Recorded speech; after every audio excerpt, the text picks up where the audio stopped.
નમસ્કાર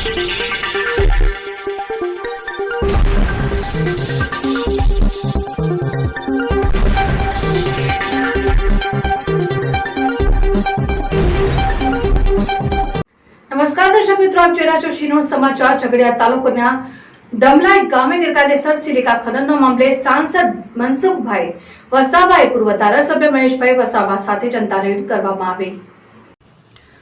જિલ્લાના ઝઘડિયા તાલુકામાં વિપુલ ખનિજ સંપત્તિ આવેલ હોય ખનિજ માફિયા મોટા પાયે ગેરકાયદેસર ખનિજ સરકારી આવકની રીતસર ચોરો લગાડી રહ્યા હોવાની વ્યાપક લોક ફરિયાદો ઉઠી રહી છે।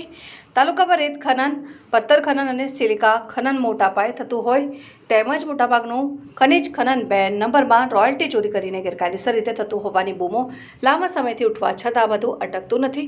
તાલુકાના અને જિલ્લાના જવાબદાર અધિકારીઓ આ બાબતે આખાડા કાન કરતા હોવાની ચર્ચાઓ પણ વિસ્તૃત પ્રમાણમાં ચાલી રહી હોવા છતાં જવાબદાર અધિકારીઓના પેટનું પાણી હાલતું નથી। ત્યારે રાજવાડી નજીકના ડમલાઈ ગામે ગેરકાયદેસર રીતે સિલિકા ખનન થતું હોવાની એક જાગૃત નાગરિકની ફરિયાદને લઈને ડેડાપાડાના પૂર્વ ધારાસભ્ય મહેશ વસાવાએ ભરૂચના સાંસદ મનસુખ વસાવાને આ બાબતે જાણ કરી। ત્યારબાદ સાંસદ દ્વારા બાબતે જવાબદાર અધિકારીઓને જાણ કરવા છતાં તેમણે કોઈ ધ્યાન આપ્યું ન હતું। તેથી તેમણે જિલ્લા કલેક્ટરનું આ બાબતે ધ્યાન દોર્યું અને દરમિયાન સાંસદ મનસુખભાઈ વસાવા અને પૂર્વ ધારાસભ્ય મહેશ વસાવાને સ્થાનિક જાગૃત લોકો સાથે ડમલાઈ ખાતે જનતા રેડ કરીને તંત્રને જગાડવાના પ્રયત્ન કર્યા હતા। આ પ્રસંગે મહેશભાઈ વસાવાએ જણાવ્યું હતું કે તાલુકામાં રેતી હોય કે પથ્થરો કે પછી સિલિકા પણ ગેરકાયદેસર કામગીરી અમે ચલાવવા નહીં દઈએ અને ઓવરલોડ વાહનો પણ ચલાવવા નહીં દેવાય। વધુમાં જણાવ્યા મુજબ આવી ગેરકાયદેસર પ્રવૃત્તિ ચાલતી દેખાશે તો અમે ચોક્કસ જનતા રેડ કરીને તેને અટકાવીશું। ઉપરાંત વધુમાં જણાવ્યું હતું કે જે કોઈ કાયદેસર રીતે ચાલતું હોય તેમને રોકવાનો અમારો કોઈ ઈરાદો નથી। તેમાં સ્થાનિકોને રોજગાર મળવો જોઈએ પરંતુ ગેરકાયદેસર કશું ચલાવવા નહીં દેવાય। સાંસદ અને પૂર્વ ધારાસભ્ય તેમજ જાગૃત લોકો ગાડીઓ લઈને સ્થળો પર આવી ન શકે તે માટે ખનિજ માફિયાઓ દ્વારા રસ્તા ઉપર પાણી છોડવામાં આવ્યો હોવાનો પણ આક્ષેપ કર્યો। સાંસદ મનસુખભાઈ વસાવાએ તાલુકામાં હાલ જે ખનિજ ચોરી થઈ રહી છે તે માટે પ્રથમ જે તે ગ્રામ પંચાયત અને તાલુકાના અધિકારીઓ જવાબદાર હોવાનું જણાવ્યું હતું। સાંસદે વધુમાં જણાવ્યું હતું કે ખનિજ ખનનમાં જે કોઈ ગેરકાયદેસર પ્રવૃત્તિ થતી હશે તે અમે ચલાવવા નહીં દઈએ। સાંસદે આક્ષેપ કર્યો હતો કે ઘણા ખનિજ માફિયા સરકારી નિયમો વિરુદ્ધ કામગીરી કરતા હોય છે અને આવું બધું કોઈ પણ સંજોગોમાં ચલાવવા નહીં દેવાય। વધુમાં જણાવ્યું હતું કે અમારી લડાઈ સત્ય માટેની લડાઈ છે અને ફક્ત ડમલાઈ ગામ પૂરતી નથી પરંતુ તાલુકામાં જ્યાં પણ આવી ગેરકાયદેસર પ્રવૃત્તિ ચાલતી હશે તે ચલાવવા નહીં દેવાય। આ બાબતે તેઓ જિલ્લા કલેક્ટરનું ધ્યાન દોરીને આમાં જે કોઈ કસૂરવાર હોય તેના ઉપર પગલાં લેવા રજૂઆત કરવામાં આવશે। રિપોર્ટર મુકેશ વસાવા, શિનોર સમાચાર ન્યૂઝ, અંકલેશ્વર। આજે રોજ અમે જનતા રેડ સિલિકાની જે ચોરી થઈ છે ડમલાઈ ખાતે ઝઘડિયા તાલુકાની અંદર અમને જ્યારે માહિતી આપવામાં આવી, એક જાગૃત નાગરિક તરીકે એક ડમલાઈના એક માણસે આપી અને પોતાનું નામ નથી આપ્યું પણ એમને વિડીયો અને અમને અપલોડ કર્યા અને મેં રાતે ને રાતે માન્ય આપણા સાંસદ સભ્ય શ્રી એમને મારા સોશિયલ મીડિયાથી એમને મેં લખીને મોકલ્યું, વિડીયો મોકલ્યા ને અમને તરત પછી ટ્વીટ કરીને એમણે અધિકારીઓને જાણ કરી। છતાં બી આજ દિન સુધી અધિકારીઓ આ સ્થળ પર આવ્યા નથી।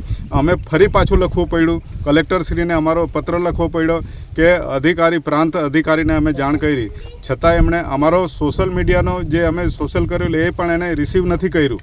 અને ત્યાર પછી માપણી કરવા માટે અમે લખ્યું કે અમે અમારી સાથે માપણી અને બધું જ લઈને આવીશું, સોશિયલ મીડિયા લઈને આવીશું, મીડિયા સાથે લાવીશું અને માન્ય સાંસદ સભ્યશ્રીએ કીધું કે આપણે જઈશું, કેમ કે અગાઉ અમારા સરપંચ સાથે કંઈ અમારી કોઈ દુશ્મની નથી, અમારે કોઈ લેવા દેવા નથી, પણ એ પંચાયતમાં જે નુકસાન થાય છે એના માટે અમે જાગૃત કરવા માટે આ પ્રજાને જાગૃત કરવા માટે અમે આવ્યા છે। સરપંચશ્રીએ નિવેદન કર્યું હતું કે આ લોકો ખોટું એક હા એમણે જે અરજી કરી છે ચોક્કસ એની સાથે અમે તપાસ કરવા માટે માન્ય સાંસદ સભ્યશ્રી સાથે અમે જઈશું કલેક્ટરમાં અને આ બધા યુવાનો ટીમ બધી જઈશું, મીડિયા જઈશું ને માન્ય છોટુભાઈ વસાવા સાહેબ આટલા વર્ષોથી આના માટે લડે છે, જળ જમીન જંગલ માટે, એને બચાવવા માટેનું અભિયાન છે, કોઈ કમાવા માટે નથી। ને હવે પછી અમારે અહીં રાજપાડીની ટીમ મનસુખભાઈ અને છોટુભાઈ વસાવાના આગેવાનીમાં એક અમે ટીમ બનાવીશું ને રોજી રોજનું જે ખનિજો ચોરી થાય છે એકલી ડમલાઈ માટે નથી પણ નર્મદા મૈયા હોય કે બીજા પથ્થરો હોય કે બધી કોઈ પણ હશે, ઓવરલોડ ગાડીઓ ચાલતી હશે, ખોટી રીતે ખાડા ખોદીને રોયલ્ટી વગર, પરમિશન વગર, જીપીસીપી વગર એ બધા પર અમે રેડો કરીશું ને એના અભ્યાસુ લોકો અમારી સાથે છે, યુવાનો ઘણા બધા છે। ડૉક્ટર અશ્વિન પણ અહીં ગાડી ભાવિનભાઈ એ પણ લડે છે, સાથે સાથે અમારી સાથે ઘણા પડિયાર છે, બીજા વૈભવ ભાવ છે, બધા જ અમે સાથે લડીશું। અને આ બધી ટીમ જે છે આજે જે અમારી સાથે હિંમત રાખીને બધા આવ્યા છે એમને પણ ધન્યવાદ અને ચોક્કસ આના માટે અમે ચોક્કસ રેડો પાડીને આને બંધ કરવાની કોશિશ કરીશું ગેરકાયદેસર. કોઈનું અમે કાયદેસર રોકવા પણ નથી માંગતા, એને રોજગારી પણ છીનવવા નથી માંગતા, પણ કાયદેસર થવું જોઈએ ને બને ત્યાં સુધી સ્થાનિક લોકોને આનો ફાયદો થાય, સ્થાનિક ટ્રકોવાળાને ફાયદો થાય, સ્થાનિક લોકો પંચાયત, હું તો કેમ આવી ખાણો પંચાયતને અંદર બનાવી અને મંજૂરી મેળવીને પંચાયત પોતે કમાઈને ગામના લોકોનો વિકાસ થાય એવી અમે ઈચ્છા રાખીએ છીએ. તો એટલે અમે ટ્રકોના એના માટે રોજગાર હોવું જોઈએ, ડ્રાઈવરો માટે રોજગાર હોવું જોઈએ અને એના સ્થાનિક લોકો માટે રોજગારી હોય. તો એટલા માટે આ જે ગેરકાયદેસર ખોદ્યું છે એના માટે અમે આજે માન્ય સાંસદ સભ્યશ્રી અને છોટુભાઈ વસાવા એમની નેજા હેઠળ અમે આજે આ જનતા રેડ કરી છે ને તમે આજે સૌ અમને સહકાર આપ્યો એ બદલ આભાર. મહેશભાઈ, જૂનાપુરા તેમજ ઇન્દોર ગામે જે બંધ કરેલો હતો ગ્રામજનોએ રસ્તો, તે ફરીથી આ ખનિજ માફિયાઓ દ્વારા ખોદી અને ફરીથી ચાલુ કરવામાં આવે છે, શું કહેશો? ખનિજ માફિયાઓ વાળે ઘડીએ અંદર ફોડીને, દાખલા તરીકે ઘણા આગેવાનોને ફોડી કાઢે. મારે કોઈ વ્યક્તિગત કોઈ આગેવાન પર આક્ષેપ નથી, પણ આ ખનિજ વર્ષોથી ચોરી થતું આવ્યું છે અને કરે છે આ લોકો, કેમ કે ઘણા લાલચુ લોકો પણ હોય, પણ એમાં સાથે ઘણા લોકો પોતાને નિષ્ઠાવાન બી હોય અને પોતે લડતા હોય, પણ ઘણી વખત એનો અવાજ દબાવી દેવામાં આવે છે. મેં તમને કીધું ને, એક જાગૃત નાગરિક તરીકે મને આજે 4 દિવસથી કોન્ટેક્ટમાં હતા. કાલે છેલ્લે કીધું એક માણસનો મારી પર ફોન આવ્યો, સાહેબ એ મારો આજે 2 દિવસથી કાલથી ફોન નથી ઉચકતો. એટલે તમે જોઈ લો કેટલું બધું દબાણ હશે. અત્યારે આ ગાડીઓ નહીં આવે એના માટે તમે જોઈ લો આ બધું પાણી છોડી મૂક્યું છે આખા વિસ્તારોમાં અહીં ગાડી. બરાબર, અમે માન્ય સાંસદ જોડે આ કોતેડે ને આ બધે ચાલીને બધા અમારા આગેવાનો આવ્યા છે અને એ આપ તમે તમારા કેમેરામાં કેદ થયા છે. એટલે જોઈ લો કે આ જે ભૂમિ માફિયાઓ છે એ કેટલા ખતરનાક હોઈ શકે. બરાબર છે, એટલે એના માટે અમે ગભરાતા નથી. અમે પણ કફન બાંધીને નીકળ્યા છે. આવનારા સમયમાં જે કંઈ અમારાથી કાયદેસર છે એ કરવાનું હશે ને અગર જો લોકો એ લોકો જેવા છે અમે તેવા પણ અમે બનવા તૈયાર છે. ભરૂચ જિલ્લાના ઝઘડિયા તાલુકાના રાજપાડી પાસે ડમલાઈ ગામમાં કેટલાક ભૂમાફિયાઓએ સિલિકા કાઢવાનું મોટું કૌભાંડની શરૂઆત કરી. એ માહિતી ઝઘડિયાના આગેવાન અને ડેડિયાપાડાના પૂર્વ ધારાસભ્ય શ્રી મહેશભાઈ વસાવા અને મને મળી. તમે બંને લોકોએ આ જે ઘટના છે, જે મોટું કૌભાંડ છે, એને બહાર લાવવા માટે પ્રયત્નો કર્યા. એમને પણ એમના સોશિયલ મીડિયા એમના ગ્રુપમાં મૂક્યું, મેં પણ મારી પોસ્ટ મૂકી. આને લઈને કેટલાક આની સાથે જોડાયેલા લોકો અમને ખોટા પાડવા માટેના પ્રયાસો કર્યા છે. તો અમે સાચા છે એ સાબિત કરવા માટે આજે પ્રત્યક્ષ આ વિસ્તારના આગેવાનો સાથે અમે આવ્યા છે. આપ બધા જોઈ શકો છો, મીડિયાના મિત્રો પણ, અને બીજા લોકોને ન દેખાતો હોય અધિકારીને એ પણ આવીને જોઈ શકીએ છીએ. ઓફિસમાં બેઠા બેઠા નહીં જોઈ ભાઈ, અહીંયા સ્થળ પર આવ્યા. જેમ માનનીય મહેશભાઈ વસાવાનો હું પોતે અહીંયા આવ્યા એ રીતના બધા, અને મારી સાથેની ટીમ બધા લોકો આવ્યા, એ રીતના અધિકારીઓ પણ આવ્યા, આની સાથે જોડાયેલા અધિકારી. અને મારો હજુ પણ સ્પષ્ટ આક્ષેપ છે, મારા ગ્રુપમાં તો મેં વાત મૂકી જ છે, મારો સ્પષ્ટ આક્ષેપ છે આ જે પ્રકારે જે આ ખનિજ ચોરી થાય છે એમાં પ્રથમ જવાબદાર એ વિસ્તારની પંચાયત જવાબદાર છે, બીજા વિસ્તાર એના મામલતદાર જવાબદાર છે, ટીડીઓ જવાબદાર છે, પ્રાંત અધિકારી જવાબદાર અને પોલીસ પણ જવાબદાર છે. આ બધા જ લોકોની મિલીભગતથી આ પ્રકારની ભૂમાફિયાઓ આ પ્રકારની સિલિકાનું મોટું કૌભાંડ, કરોડો રૂપિયાનું ગેરકાયદેસર કાયદેસર ધંધો કરતા હોય એમને કોઈ વાંધો નથી, રોજગારી મેળવતા હોય એની સાથે કોઈ વાંધો નથી, પણ સ્થાનિક લોકોને રોજગારી મળી છે.